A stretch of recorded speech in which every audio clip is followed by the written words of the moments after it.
नमस्कार। India debate में आप सबका स्वागत है। मैं हूं आशुतोष पाठक। मित्रों, जो बात क्यूबाइब नेटवर्क ने बहुत पहले से बताने की कोशिश की, सरकार को आगाह करने की कोशिश की,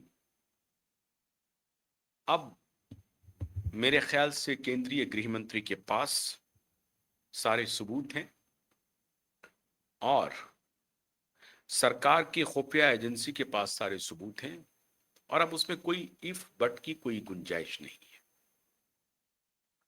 हमने शुरुआत से ये कहा है कि सरकार कुछ मुद्दों पर गंभीर नहीं है।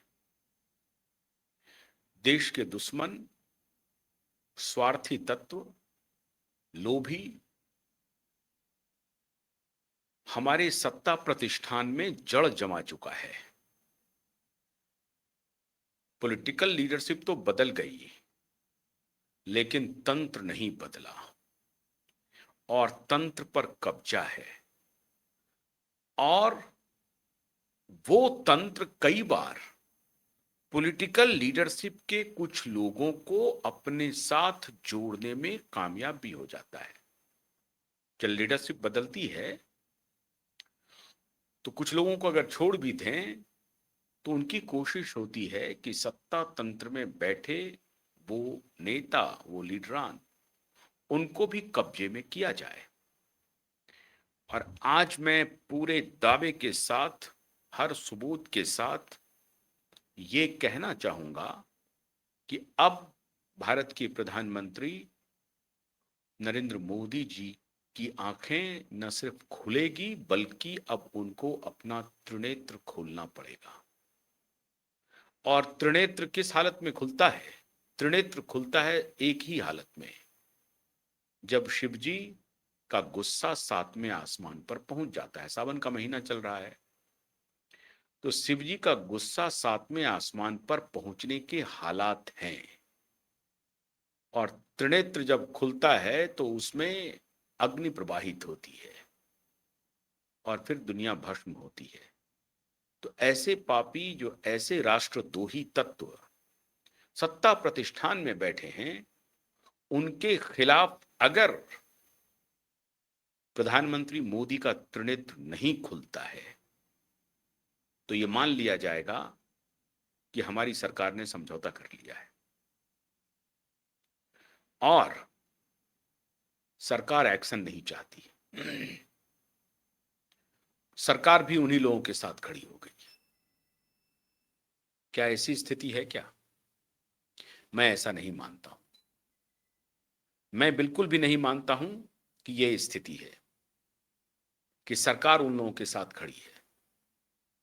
बहुत संदर्भ में प्रतीत जरूर होता है कि सरकार उनके साथ खड़ी होती हुई प्रतीत होती है, लेकिन मेरा मन कहता है और देश के करोड़ों लोगों का मन कहता है कि मोदी और अमित शाह इसमें शामिल नहीं हो सकते हैं। और इसी विश्वास के साथ मैं आज आपको सारी रिपोर्ट दिखाने जा रहा हूं, बताने जा रहा हूं। दिल्ली में एक आंदोलन हुआ। शुरुआत से क्यूबाइब नेटवर्क का एक ही स्टैंड था कि ये देशद्रोही, ठग, झूठे, भटके हुए, नाकारा, निकम्मे, घटिया लोगों का यह आंदोलन था और उन घटिया लोगों ने षड्यंत्र किया। सरकार ने एक मौका दिया, सरकार मौका दे रही थी और इस मामले में सरकार को कोई राहत नहीं मिलनी चाहिए। सरकार की जो गलती है उस गलती पर पर्दा नहीं डाला जाना चाहिए और यह हमारी जिम्मेदारी है कि अगर उन गलतियों पर हम पर्देदारी शुरू कर दें तो फिर हमारी क्या उपयोगिता है, फिर हमारा क्या महत्व है, फिर हम वॉइस ऑफ वॉइसलेस कैसे होंगे।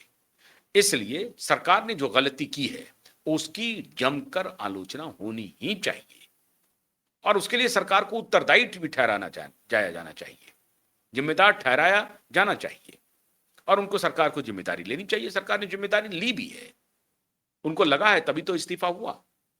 लेकिन इस आड़ में जो खेल हुआ, उस खेल को समझने के लिए मित्रों, क्यूबाइब नेटवर्क देश का अकेला नेटवर्क है, अकेला। जो 2020 से इस बात की ताकीद कर रहा है, इस बात की पुष्टि कर रहा है कि हमारी प्रतिष्ठानें, हमारी संस्थाएं कॉम्प्रोमाइज्ड हो चुकी हैं और लगातार सरकार को सूचना देने का काम कर रही है, लगातार। लेकिन सरकार है कि अपने मत में खोई हुई है। सरकार उन्हीं लोगों के साथ बैठ रही है, उठ रही है, तो संदेश क्या जाएगा समाज में? यही संदेश जाएगा कि सरकार को या तो इस बात का भान नहीं है, उनका खुफिया एजेंसी कॉम्प्रोमाइज्ड है, या खुफिया एजेंसी की सूचना है उस पर सरकार काम नहीं कर रही है। 2020 से लगातार अकेला नेटवर्क ट्यूबाइव है, लेकिन सत्ता प्रतिष्ठान में बैठे हुए मोल मोदी को गुमराह कर रहे हैं, शाह को गुमराह कर रहे हैं। लेकिन हमारे पास जो मित्रों सूचना अब आ रही है, उसमें शाह गुमराह होने वालों में से नहीं है। शाह ने अपनी स्थिति स्पष्ट कर दी है कि वो गुमराह नहीं होंगे। और अब चूंकि गृह मंत्रालय उनके पास है, तो सारी सूचनाएं उनके पास आती हैं और फिर वो प्रधानमंत्री को इन्फॉर्म करते हैं और कहते हैं कि इस रास्ते पर हमें चलना पड़ेगा, और अगर हमने रास्ता छोड़ा तो ठीक नहीं है। विषय क्या है मित्रों? आशुतोष रंका नाम का एक व्यक्ति है। हर एक व्यक्ति की कुंडली आ गई सामने। सौरभ दास की कुंडली आप लोगों के सामने में है। सौरभ दास ठाकुर फाउंडेशन अमेरिका से पैसे लिए हुए हैं। यह और बात है कि ठाकुर फाउंडेशन को चलाने वाले जो व्यक्ति हैं, उनका भी रिश्ता फार्मेसी से ही है, लेकिन वो फार्मेसी के व्हिसिल ब्लोअर बने। रेनबैक्सी के खिलाफ उन्होंने माहौल बनाया, मोर्चा खोला और फिर अमेरिका चले गए। अमेरिका में भी लड़ाई लड़ी, लेकिन अब वो गवर्नेंस, अन्य मुद्दों पर लोगों को इग्नाइट करते हैं, लोगों को मौका देते हैं। लेकिन ठाकुर फाउंडेशन को पैसे कहां से मिल रहे हैं, अभी इसके बारे में कोई पड़ताल नहीं आई है सामने। सरकार के पास रिपोर्ट जरूर होगी। तो ये जो सज्जन हैं, ये बहुत ईमानदार प्रकृति के हैं, मैं ऐसा नहीं मानता हूं। लेकिन ठाकुर फाउंडेशन के जो जनक हैं, जो मुखिया हैं, दिनेश ठाकुर, वो एक कॉम्पिटेंट साइंटिस्ट रहे, डॉक्टर रहे। उन्होंने एक्सपोजे किया, फार्मा के करप्शन का एक्सपोजे किया, फिर वो अमेरिका में जाकर के फाउंडेशन बनाया। खैर, वो एक अलग विषय है। लेकिन पैसा इनको मिला, मिलियंस ऑफ डॉलर इनको मिल रहा है, जानकारी आ गई। लेकिन इससे भी आगे एक कदम है आशुतोष रंका। ये सब कह रहे हैं कि हमने अब साथ छोड़ दिया है, हमारा कोई लेना देना नहीं है। आशुतोष रंका जो है, ये आम आदमी पार्टी की टीम में थे, ये बताने की जरूरत नहीं, आप सबको मालूम है। लेकिन इसके पहले का इतिहास क्या है आशुतोष रंका का? Ashutosh Ranka Bill Gates foundation के साथ, ग्लोबल इम्यूनाइजेशन स्कीम गाबी के साथ, उनकी स्ट्रैटेजी, उनकी प्लानिंग में यह सज्जन मौजूद था। WHO के साथ, बिल गेट्स फाउंडेशन के साथ लंबे समय तक काम किया। और अब थोड़ा समय आपको 2020 में लिए चलता हूं। याद कीजिए, जब कोविड का दौर चल रहा था, कोविड के दौर में इनके जो सज्जन थे केजरीवाल, वो लगातार डिमांड कर रहा था, मॉडर्ना को ले आओ, फाइजर को ले आओ। वो चाहता था यहां जो कोविड वैक्सीन बन रहे थे उसमें भी बिल गेट्स के पैसे लगे हुए थे। ये ध्यान रखिए। गुमराह किया लोगों ने कि इंडिजिनस हमने वैक्सीन बनाया, और उनको पद्मश्री भी दिलवा दिया। हैरानी की बात यह है, आप में से बहुत सारे राष्ट्रवादी लोग, हमारे देश के राष्ट्र प्रेमी लोग, उनको भरमाया गया। उनको कहा गया कि हमने अपने देश में वैक्सीन बनाया है, जो सच नहीं था। हमारे प्रधानमंत्री को गुमराह किया गया कि हम अपनी टेक्नोलॉजी पर वैक्सीन बना रहे हैं, विदेश से थोड़ी बहुत मदद ले रहे हैं। लेकिन यह नहीं बताया कि हमारे वैक्सीन में बिल गेट्स का पैसा लगा हुआ है। भारत बायोटेक, उसने भी कहा कि हम अपने टेक्नोलॉजी पर वैक्सीन डेवलप कर रहे हैं। यह नहीं बताया कि बिल गेट्स का पैसा लगा हुआ है। यह नहीं बताया कि बिल गेट्स का पैसा मॉडर्ना में भी लगा हुआ है। यह नहीं बताया कि बिल गेट्स का पैसा फाइजर में भी लगा हुआ है। यह नहीं बताया कि ये जो गाबी है, ग्लोबल वैक्सीन इम्यूनाइजेशन एजेंसी जो है गावी, ये गावी, इस गावी का फाउंडर मेंबर है बिल गेट्स। 2000 में इसकी शुरुआत हुई और अब इस गावी में दुनिया भर की सरकारें भी पैसा डालती हैं, पब्लिक प्राइवेट पार्टनरशिप है, दुनिया भर की सरकारें भी पैसा डालती है। 750 मिलियन डॉलर के सीड पैसे से, सीड फंडिंग से ये गावी की शुरुआत हुई और इसका पूरा जो एजेंडा था वो ये था कि वैक्सीन की जो बाजार है उसको कब्जा करना और फिर अपने अपने तरीके से एपिडेमिक और पेंडेमिक की प्लानिंग करना। इस पर अमेरिका में अभी हियरिंग चल रही है, अभी इस वक्त चल रही है। पिछले 6-7 महीने से लगातार अमेरिका में कांग्रेस और सेनेटर हियरिंग कर रहे हैं, कांग्रेसमैन, और उसमें डॉक्टर एंथनी फॉची जो अमेरिकी राष्ट्रपति के तब के सलाहकार थे, और आपको याद होगा कि डोनाल्ड ट्रंप इस लॉबी के खिलाफ पूरी तरह से पड़े हुए थे। आज अगर भारत और अमेरिका के बीच में, मैं सभी राष्ट्रवादियों से कहना चाहता हूं, उनको बताना चाहता हूं, मेरे देश के सभी राष्ट्रवादी सुनिए, अपनी आंखें खोलिए, ये राष्ट्र का विषय है और हमें अपनी सरकार को हर तरफ से मजबूत करना है, हमें अपनी सरकार को प्रोटेक्ट करना है। हमारी सरकार को गुमराह किया जा गया, उन्हें बताना है, सच बताना है कि कैसे हमारी सरकार को, खाली हमारी सरकार को नहीं, पूरी दुनिया भर की सरकार को कैसे इन लोगों ने कब्जे में लिया। एंथनी फॉची जो एडवाइजर हुआ करता था अमेरिकी राष्ट्रपति का, ये पूरा षड्यंत्र रचा और आज ये व्यक्ति 150 सवालों का, 100 से अधिक सवालों का जवाब देना उचित नहीं समझा, क्योंकि ये रंगे हाथों पकड़ा गया है। इसका और बिल गेट्स का कनेक्शन पकड़ा गया है। इसने बिल गेट्स को अमेरिकी डिफेंस एस्टेब्लिशमेंट में सिक्योरिटी क्लियरेंस दिया। 7 साल तक ये डिफेंस के साथ मिलकर के काम कर रहा था और defence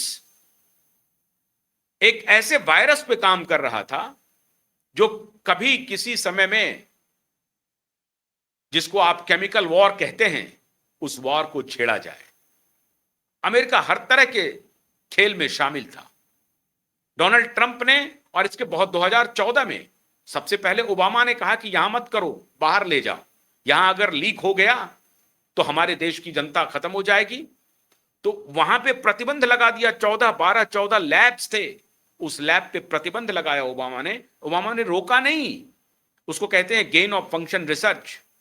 gain of function research का मतलब यह होता है कि कोई भी वायरस की इन्फेक्टिविटी क्या है, मतलब वो एक वायरस अगर हवा में फैल जाए कि कितने लोगों को वो फटाफट बीमार कर सकता है, इसका रिसर्च चल रहा था। उसको कहते हैं गेन ऑफ फंक्शन रिसर्च। तो अमेरिका में 12-14 लैब थे और यूक्रेन में भी वो लैब चल रहे हैं।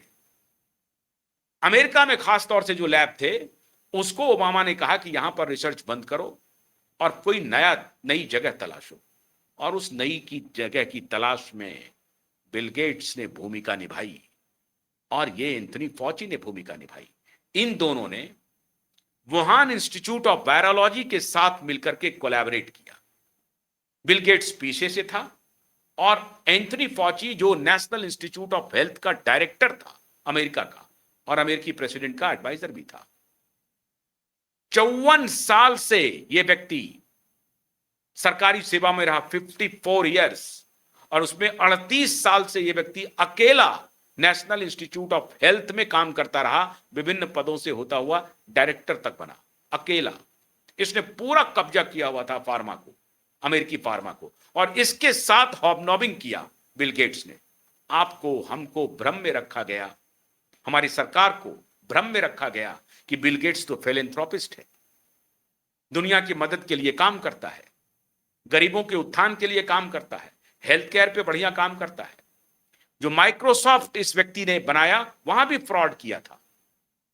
वो किसी और की टेक्नोलॉजी थी, अपना नाम चेप करके इसने कंपनी बना ली, अब उससे बाहर आ गया है।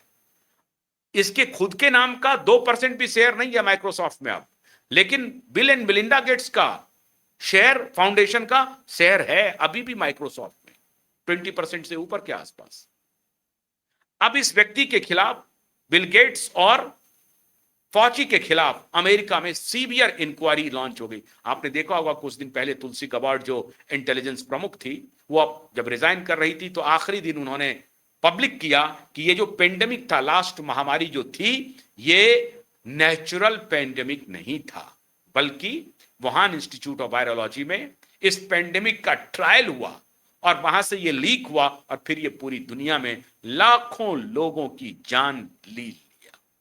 पूरा फंड किया अमेरिका ने। ट्रंप उसके खिलाफ लड़ाई लड़ रहा था और ट्रंप को बाहर करने के लिए डेमोक्रेट के कुछ भ्रष्ट लोगों ने ये पूरा षड्यंत्र रचा और ट्रंप बाहर हो गए 2020 में, 19 में, 20 में ही बल्कि बाहर हुए। और फिर जब 24 में आए, जब बाइडेन आया तो महामारी की जांच का आदेश दिया और उसने लीपापोती करके कह दिया इनकंक्लूसिव है। ये महामारी कैसे आई इसके बारे में अमेरिकी खुफिया एजेंसी ने कहा इनकंक्लूसिव, मतलब पक्के तौर पर नहीं कहा जा सकता है। लेकिन जब ट्रंप की सरकार आई, उन्होंने थॉरो इन्वेस्टिगेशन कराया और इस नतीजे पर पहुंचा कि भाई हमारे ही लोगों ने चाइना के साथ मिल करके ये खेल किया, बल्कि चाइनीज प्रीमियर को भी नहीं मालूम था।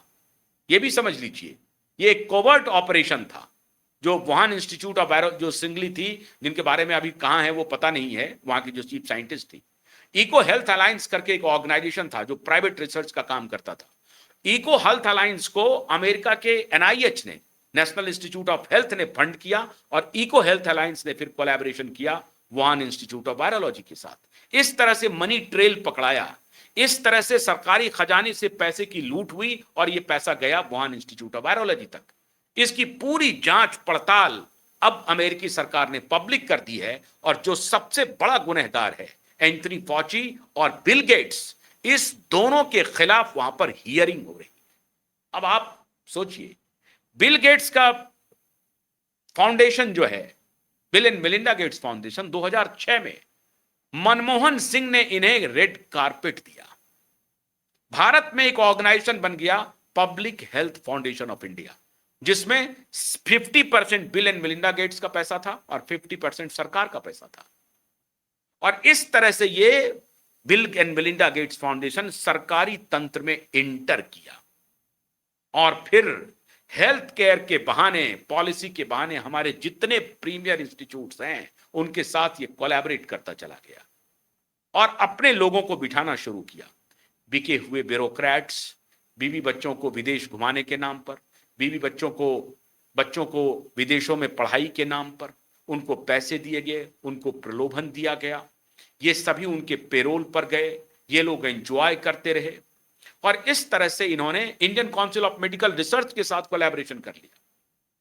और 2000 में जो bill and Melinda Gates foundation बनाया तो वो फिलैंथ्रोपी के लिए नहीं बनाया, सामने रखा कि हम फिलैंथ्रोपिस्ट हैं, लेकिन पीछे से इनका धंधा चल रहा था। इनको लग गया था कि आने वाले दिनों में टेक्नोलॉजी में बहुत बड़े बड़े प्लेयर्स आएंगे और फिर टेक्नोलॉजी में हम नीचे जा सकते हैं, तो हेल्थ केयर में ये फर्स्ट मूवर एडवांटेज चाहते थे। तो रॉकफेलर फाउंडेशन के साथ, सोरोस के साथ, इन सब के साथ इन्होंने कोलैबोरेशन किया और फिर दुनिया भर की सरकारों, खाली भारत नहीं, अमेरिका, इंग्लैंड, फ्रांस, जर्मनी, हर जगह, चाइना तक में इसने अपने टेंटिकल्स बढ़ा दिए और दुनिया भर की सरकारों में अंदर प्रवेश करके सरकारी तंत्र को कब्जे में करके सारी पॉलिसीज बनाना शुरू किया और सामने रखा कि हम लोगों के हेल्थ केयर को सुधारने के लिए काम करने आए। मीडिया में पैसा पंप किया गया इनकी ब्रांडिंग पर। आज ये व्यक्ति खुलेआम स्वीकार कर रहा है कि एप्स्टीन में हमारा नाम है, स्वीकार कर लिया इसने। एप्स्टीन में के गंदे करतूत में इसके साथ था। एप्स्टीन जैसा घिनौना व्यक्ति, उसके साथ ये एप्स्टीन आइलैंड पर कई बार गया, स्वीकार कर लिया इसने, माफी मांग ली है, अपनी कंपनी में मेल भेज करके माफी मांगी। आज उसकी इंक्वायरी अलग होनी है, चूंकि उसमें ट्रंप भी फंसे हुए हैं, इसलिए वो बात नहीं आगे बढ़ रही। तो ये व्यक्ति किस प्रकार से, किस स्तर तक गिरा हुआ है और कैसे हमारी सरकारों में इन्होंने अपनी पैठ बनाई है। नेताओं को अपने कब्जे में किया, ब्यूरोक्रेट्स को अपने कब्जे में किया, डॉक्टर्स को अपने कब्जे में किया, साइंटिस्ट को अपने कब्जे में किया।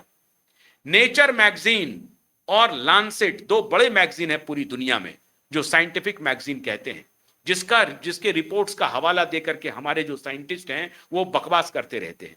उनको नहीं मालूम है कि नेचर और लांसेट को पूरी तरह से 80% funding bill and Melinda Gates foundation कर रही है।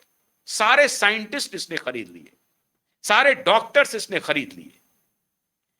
जो भी इनकी भाषा बोलेगा उसको एंटी साइंस कह दिया गया। जो इनके खिलाफ अगर कोई भी एविडेंस लेके आए उसको एंटी साइंस कहा गया।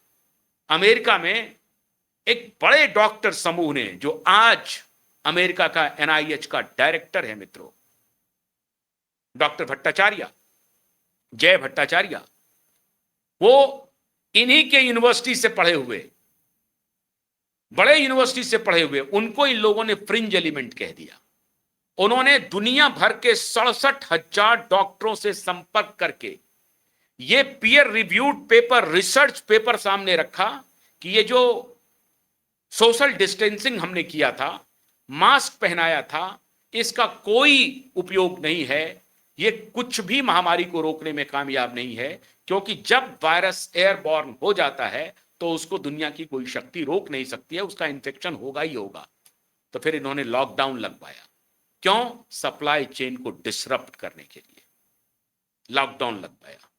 मास्क का अब ये सारे अमेरिका में ट्रायल हो रहे हैं। दुर्भाग्यवश हम उसको दिखा नहीं पाते हैं, हमारी मीडिया दिखाती नहीं है। क्यों? हमारी मीडिया पकड़ा जाए, इनका झूठ आ जाएगा सामने कि कैसे आपने हमारी सरकार को फंसाने की कोशिश की थी। दुनिया का कोई भी प्रधानमंत्री बताइए, आपको मैं बना दूं आज प्रधानमंत्री, महामारी चारों तरफ आ जाए, आप क्या करेंगे? आप अपने सिस्टम के सारे डॉक्टर साइंटिस्ट को बुलाएंगे, सबको बुलाएंगे, जो एक्सपर्ट्स हैं उनको बुलाएंगे, उनको बिठाएंगे, उनको कहेंगे क्या करना चाहिए। और वो अगर ये बोलने लगे कि सर लॉकडाउन लगा दो, तो मोदी क्या लॉकडाउन नहीं लगाएंगे? आप बताइए, लगाएंगे या नहीं लगाएंगे? और अगर नहीं लगाएंगे और कुछ अनहोनी होगी तो लोग क्या कहेंगे कि हमने तो सलाह दी थी, मोदी ने नहीं माना, है ना? तो अगर गलत सलाह देने लगे तो उसका भी नुकसान होगा। अब मोदी को लगा कि हमारे देश के लोग, हमारे साइंटिस्ट हमारे लोगों के साथ धोखा कर सकते हैं क्या? आज पत्ता खुल के आ रहा है, हां धोखा कर सकते हैं। धोखा किया जैसे अमेरिका में किया, उनके ही लोगों ने अमेरिकन के साथ धोखा किया। 10 million people died in US, 10 million के करीब, 1 करोड़ लोगों की मौत हुई वहां पे। और आज न्यूरेमबर्ग ट्रायल चलने की संभावना हो गई है अमेरिका में उन दोनों के खिलाफ। बाइडेन ने जाते जाते आखिरी दिन अपने प्रेसिडेंशियल पावर का इस्तेमाल करते हुए एंथनी फॉची को पार्डन दे दिया। लेकिन फेडरल गवर्नमेंट तो पार्डन दे सकती है, स्टेट गवर्नमेंट के कुछ लॉज हैं, उसके हिसाब से एंथनी फॉची के खिलाफ 3 स्टेट गवर्नमेंट ने अब मुकदमा चलाने की बात की है और हियरिंग हो रही है। इतना बड़ा क्रिमिनल, बिलियंस ऑफ डॉलर उसने अवार्ड्स में ले लिए उस दौरान। जो लोग सवाल करता था उसको एंटी साइंस कहा जाता था। जो जो जो बूटी बनाया इन्होंने, उनका इमरजेंसी यूज ऑथराइजेशन के लिए अर्ली डिटेक्शन जो था उसका ट्रीटमेंट हो सकता था। आइवरमेक्टिन के बारे में लोग कह रहे थे, जेनेरिक दवाएं, हल्की छोटी दवाओं से लोगों का इलाज हो रहा था, लेकिन कहा कि नहीं, इसका इलाज नहीं हो सकता है। एक खास तरह के इंजेक्शन को प्रचारित किया गया, उसका नाम था रेमडेसिविर, और आपने देखा होगा उससे कितनी मौतें हुई। इसने चलवाया इसी एंथनी फॉची ने। और जो आइवरमेक्टिन थी, हाइड्रोक्लोरोक्विन, जो उसका भारत एक्सपोर्ट कर रहा था, भारत में बन रहा था हाइड्रोक्लोरोक्विन, उसको रुकवाया, आइवरमेक्टिन को रुकवाया और चलवाया रेमडेसिविर। माफिया फार्मा से पैसे लेकर के लोगों को मारा और फिर दबाव बनाया कि अगर ट्रीटमेंट हो जाएगा तो वैक्सीन का तो खेल चलेगा नहीं। और वैक्सीन के पीछे तो षड्यंत्र कुछ और है कि पूरे लाइफ लॉन्ग डिपेंडेंसी हो जाए लोगों की मेडिकल ट्रीटमेंट पर, वो लगातार मेडिकल का रास्ता छोड़ ना पाए। जिसको बीपी है वो बढ़ जाएगा, जिसको शुगर है वो बढ़ जाएगा, जिसका कैंसरस थोड़ा सा लग रहा है उसका बढ़ जाएगा, हार्ट अटैक है वो हो जाएगा। 1000% तक का हाइक है, 1000% हार्ट अटैक्स का, कैंसर का, अन्य डिजीजेस का, मल्टीपल डिजीजेस का। ऐसा क्यों होता? इसलिए कि फार्मा कंपनी फिर आगे बढ़ती और इनका जो डाउन जा रहा था, जो नेचुरोपैथी से लोग इलाज कर सकते थे, वो उसको दबा करके इनका धंधा चलते रहता। मुट्ठी भर फार्मा प्रेमिसेस ने मुट्ठी भर पूरी दुनिया को हाईजैक कर लिया, पूरी दुनिया की सरकारों को हाईजैक कर लिया, सरकारों को कब्जे में कर लिया, सरकारों को इस उनकी बात मानने पर मजबूर कर दिया। सरकार के पास कोई रास्ता नहीं था। इस तरह का षड्यंत्र हुआ, केवल भारत के साथ नहीं मित्रों, पूरी दुनिया के साथ षड्यंत्र हुआ।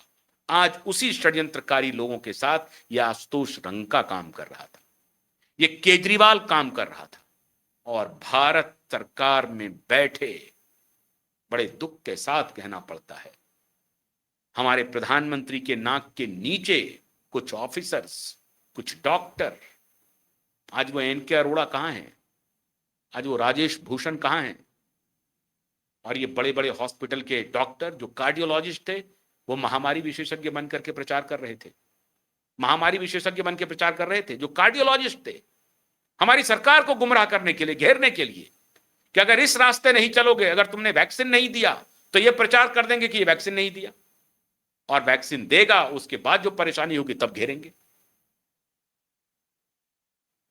मार्च 2025 में, फरवरी और मार्च में इन्होंने दूसरा षड्यंत्र किया। पहले षड्यंत्र में तो फंसा दिया कि अरे वैक्सीन दे दिया, वैक्सीन दे दिया, वैक्सीन दे दिया, और दूसरा षड्यंत्र किया कि देखिए इस वैक्सीन से ये नुकसान हो रहा था जो नुकसान। क्यूबाई अकेला नेटवर्क था जो अपने राष्ट्रवादियों को, अपनी सरकार को, हमें मालूम था राष्ट्रवाद के मुद्दे पर मोदी समझौता नहीं करेंगे, इसलिए पूरी तन्मयता के साथ हम अपनी सरकार को, अपने प्रधानमंत्री को यह सूचना दे रहे थे कि देखिए ये मोल हैं, आपको फंसाएंगे। मैं नहीं दे रहा था, बड़े बड़े साइंटिस्ट, बड़े बड़े डॉक्टर्स दे रहे थे जो राष्ट्रवादी थे, लेकिन सरकार के हाथ बंधे थे मित्रों। वो अपने तंत्र के जो डॉक्टर हैं, अपने तंत्र के जो साइंटिस्ट हैं, उन पर भरोसा करना उनकी मजबूरी थी। अगर वो उन पर भरोसा नहीं करते और कोई ऊंच नीच होता, जो ऊंच नीच हो गया,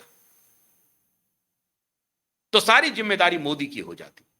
तो उन पर मोदी को भरोसा करना पड़ा, लेकिन ये करप्ट, ये बेईमान, ये भ्रष्टाचारी, ये स्वार्थी लाखों लोगों की जिंदगियां लील गया।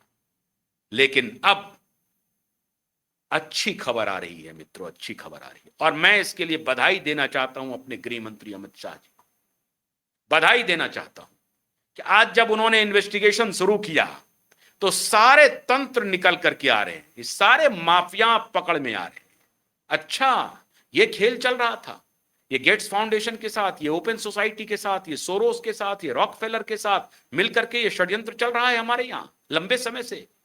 हमारी सरकार को घेरने का पूरा प्लानिंग है इनका, और यहां नहीं हुआ तो सीजेपी में आंदोलन करवा दो, रंका को भेज दो, सौरभ दास को भेज दो, दीपके को बॉस्टन से भेज दो। ये पूरा डिटेल अब सरकार के पास आया है, और जिसने महामारी के दौरान सरकार को गुमराह किया, अब उसकी खैरियत नहीं है। और आज भी सड़क पर उतरकर मोदी को घेरने का प्लान कर रहे हैं, ये वही लोग हैं। प्रधानमंत्री जी, मुझे आज खुशी है कि 2020 में भी मैं इसी मजबूती से आपको बतला रहा था, आज फिर बतला रहा हूं कि ये माफिया तब आपका इस्तेमाल कर रहे थे, आपका ही नहीं पूरी दुनिया के सरकारों का इस्तेमाल कर रहे थे। और जब अभी इंग्लैंड में फंस गया है, इंग्लैंड में इंक्वायरी शुरू हो गई, फ्रांस, जर्मनी, जापान में तो भयंकर हंगामा मचा हुआ है, ऑस्ट्रेलिया में। तो आज ये उतर करके अब दूसरा तरीका लगा रहे हैं आपके खिलाफ। लेकिन देर आयत दुरुस्त आयत, मोदी का त्रिनेत्र अब खुल गया है। अंदर की खबर में बता रहा हूं, मोदी ने सबको निशाने पर ले लिया है। ये कौन कौन माफिया है, ब्यूरोक्रेट्स हों, डॉक्टर्स हों, और इस तरह के आशुतोष रंका जैसे दलाल हों, जो गावी में काम करते हुए आज सड़क पर उतर रहे हैं। सड़क पर उतरने का Gates foundation, Soros foundation, Rockefeller foundation, Thakur foundation, कहां से पैसे आ रहे हैं? मिलियंस ऑफ डॉलर लुटाए गए, ये पैसे आए कहां से? सबकी जांच हो रही है, और मोदी और शाह का डंडा इंतजार कर रहा है चलने के लिए। इसलिए देर आयत लेकिन सरकार दुरुस्त आएगी। राष्ट्रवादी सरकार पर भरोसा रखिए, और देश के राष्ट्रवादी दर्शकों पर भरोसा रखिए। आप सभी हमारे इस वीडियो का अधिक से अधिक शेयर कीजिए। विदा लेने से पहले मैं आपसे फिर कह रहा हूं, हमारा QYIB.in को जरूर फॉलो कीजिए, prakashtv.in को फॉलो कीजिए और हमारे फेसबुक पेज को और एक्स हैंडल को जरूर फॉलो कीजिए। बहुत बहुत शुक्रिया। नमस्कार।